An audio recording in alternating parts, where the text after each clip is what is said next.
Constant होनी चाहिए। तो कोई भी फ्लूइड आइडियल कब कहलाता है, जब उसके अंदर चार प्रॉपर्टीज होती हैं। नंबर वन क्या बोला मैंने, non viscous, irrotational, steady flow and incompressible. Clear है, कोई दिक्कत? लिखिए लिखिए इसके अंदर फटाफट। Steady flow means fluid velocity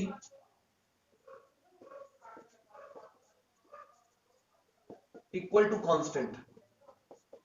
fluid velocity क्या होनी चाहिए, कांस्टेंट होनी चाहिए। इनकम्प्रेसिबल का मतलब होता है डेंसिटी रो कांस्टेंट होना चाहिए। नंबर थ्री, नॉन विस्कस का मतलब क्या होता है, एफ विस्कस जीरो होना चाहिए, मतलब कोई भी विस्कस फोर्स अप्लाई नहीं होना चाहिए। इररोटेशनल का मतलब नो एंगुलर मोमेंटम,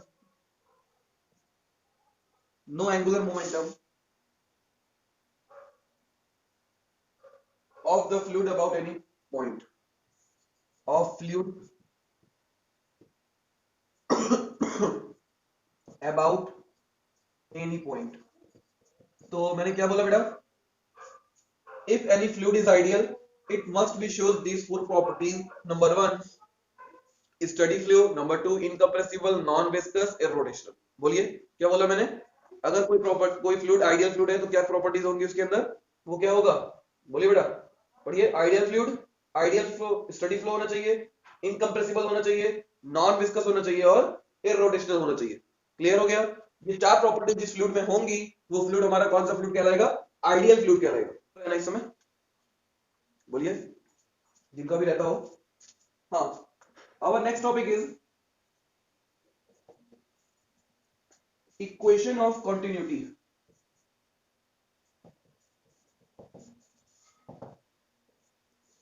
चलिए देखते हैं what is equation of continuity. Equation of continuity हमारी कहती है कि लेट अस सपोज ये हमारा कोई एक पाइप है जिसका एक क्रॉस सेक्शन एरिया छोटा है और दूसरा क्रॉस सेक्शन एरिया थोड़ा बड़ा है। मतलब एक साइड का जो एरिया है क्रॉस सेक्शन एरिया वो 1 है और दूसरे साइड का क्रॉस सेक्शन एरिया A2 है। इस साइड जो फ्लूइड की वेलोसिटी है वो v1 है और दूसरे साइड जो फ्लूइड की वेलोसिटी है लेट अस सपोज वो v2 है। ठीक है, हमने क्या बोला, a1 क्या है, cross section of a part, v1 is the velocity of fluid at that part, a2 is the cross section of another part and v2 is the velocity at that part. कोई दिक्कत? चलिए according to equation of continuity क्या कहती है, तो पहले एक line याद रखिए जो आपके पेपर में आएगी, जो आपको काम आनी है। a1 v1 is equals to a2 v2। This is your equation of continuity. क्या कहता है ये, इक्वेशन ऑफ कंटिन्यूटी कहती है कि a1 v1 is equals to a2 v2। इसका मतलब क्या होता है, इसका मतलब होता है, आप यहां से समझ के देखिए क्या बोल रहा है ये लाइन। ये लाइन कह रही है कि अगर a1 अपॉन a2 ले लें हम, a1 upon a2 is equals to, ये v1 यहां आ जाएगा तो v2 बाई v1। और हमें पता है जब 1 2 और 2 1 होता है तो a is inversely proportional to v या फिर v is inversely proportional to a। कहने का क्या मतलब है कि अगर क्रॉस सेक्शन ज्यादा होगा, क्रॉस सेक्शन ज्यादा होगा तो उस पॉइंट पे वेलोसिटी कम होगी, और अगर हम क्रॉस सेक्शन को कम कर दें तो उस पॉइंट पे वेलोसिटी ज्यादा हो जाएगी। These are the inversely proportional to each other। Cross section किसका, पाइप का। पाइप का क्रॉस सेक्शन एरिया अगर कम होगा तो वेलोसिटी ज्यादा होगी, पाइप का क्रॉस सेक्शन एरिया अगर बड़ा हो जाएगा तो वेलोसिटी कम हो जाएगी। आप इसको ऐसे समझिए, जब आप गमलों में पानी डाल रहे हो किसी पाइप से और सडनली आप उसका मुंह दबा देते हैं, तो जैसे ही आप उसका मुंह दबाते हैं क्या होता है, पानी की जो धार होती है वो दूर तक जाने लगती है। ऐसा क्यों होता है, पहले कुछ क्रॉस सेक्शन था, सपोज कर लेते हैं एक क्रॉस सेक्शन था और आपने सडनली उसके क्रॉस सेक्शन को आधा कर दिया, तो अगर आप उसके क्रॉस सेक्शन को हाफ करोगे तो देखो जरा यहां से, अगर क्रॉस सेक्शन आधा हो जाएगा तो वेलोसिटी 2 टाइम्स हो जाएगी। मतलब जैसे ही आप क्रॉस सेक्शन आधा करोगे उसकी वेलोसिटी 2 टाइम्स हो जाएगी और 2 टाइम्स होने के बाद वो दूर तक पानी जाएगा। ये बात समझ में आती है? तो पहले क्या था कि वेलोसिटी एरिया ज्यादा था इसलिए वेलोसिटी कम थी। हम इस केस में देख रहे हैं तो क्या हो रहा है कि इस पॉइंट का एरिया कम है तो वेलोसिटी ज्यादा होगी, लेकिन धीरे धीरे इस पॉइंट का एरिया ज्यादा है तो वेलोसिटी यहाँ पे क्या हो गई, कम हो गई होगी। जैसे आपने देखा होगा ट्यूबवेल से जब पानी निकलता है तो उसका क्रॉस सेक्शन बहुत ज्यादा होता है और बहुत ज्यादा होने की वजह से उसका पानी वहीं पे गिरता है, बहुत ज्यादा दूर नहीं जाके गिरता, वो उसी के बगल में गिरता है हमेशा। होता है कि नहीं होता है, गांव में आप रहते हो कि आपने देखा होगा। और अगर हम उसी का इस्तेमाल एक छोटी सी पाइप से कर दें, जोड़ दें, तो उस केस में वहां पे पानी का फ्लो बहुत तेज होता है। ऐसा क्यों, क्योंकि क्रॉस सेक्शन एरिया कम कर देते हैं तो वेलोसिटी बढ़ जाती है। This is a general equation. अगर इसको हम प्रूव करना चाहें कि ये कैसे प्रूव होता है तो उसको समझते हैं। तो एक बात याद रखिए, let us suppose the mass of inlet, mass in, और this is your mass out. ठीक है, तो अगर हम इसकी प्रूफ करें,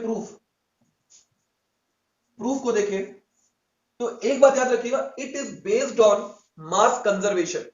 ये किस पे बेस्ड होती है हमारी?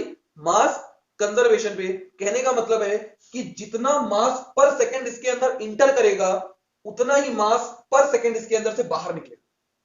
बात समझ में आई? क्या बोला मैंने? The mass entered per second is always equal to mass enter mass out per second. तो पहली लाइन आप लिखेंगे क्या? This equation is based on mass conservation or energy conservation. Clear है? It is based on mass conservation. It is based on mass conservation. तो लिखेंगे क्या यहाँ पे? M in must be equal to M out. Clear? कहने का मतलब जितना मास इन करेगा उतना ही मास आउट होगा यहां से। अब हम मास का फॉर्मूला पता है, अगर हम मास को ब्रेक करना चाहें तो हम क्या लिख सकते हैं? मास इज इक्वल्स टू होता है density ρ1 into volume v1, this is volume not velocity, is equals to ρ2 into v2 है। एक बात बताओ, अगर ρ1 इक्वल टू ρ2 है तो ये किस टाइप का फ्लूइड कहलाएगा? अगर ρ1 इक्वल टू ρ2 है तो ρ1 इक्वल टू ρ2 का मतलब क्या हो गया कि डेंसिटी हमारी कांस्टेंट है, और जब भी किसी लिक्विड में डेंसिटी कांस्टेंट होती है तो उसे क्या बोलते हैं हम लोग? बोलिए बेटा, अभी पढ़ा हमने, कोई बताना चाहेगा? इनकंप्रेसिबल। बहुत बढ़िया। तो जब डेंसिटी कांस्टेंट होती है तो वो कौन सा होता है हमारा लिक्विड? इनकंप्रेसिबल फ्लूइड होता है।